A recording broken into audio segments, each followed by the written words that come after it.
Assalomu alaykum aziz kuzatuvchilar. Bugun sizlar bilan yuqoridagi vitaminlarni qanday qabul qilishimiz haqida gaplashib o'tamiz. Vitamin D, uni har doim qabul qilsak bo'ladi. Omega 3, uni ham har doim iste'mol qilishimiz mumkin. Magniy ham xuddi shunday, doimo organizmimizga zarur hisoblanadi va uni har doim ichib yursak bo'ladi. Sink va jeleza, ya'ni temir moddalari esa organizmimizda qanchalik tanqis bo'lsa, o'sha tanqislikni to'ldirguncha, norma holatiga kelguncha ichsak bo'ladi. Lesitin ham doimiy ichishga tavsiya qilinadi. Biotin bu o'sha organizmimizda qay miqdorda kam bo'lsa, norma holatga kelguncha bu ham ichiladi. Vitamin D va C vitaminlari esa doimiy ichiladi. Chunki organizmimizga har doim D va C vitaminlar zarurdir.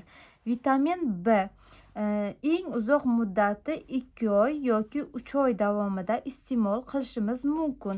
Xlorofil, buni ham doimo iste'mol qilamiz. Chunki bu organizmga har doim kerak va doimo biz buni kunlik iste'mol qilib yurishimiz mumkin. 5-HTP ni esa 1-2 oy davomida qabul qilsak, bu yetarli hisoblanadi.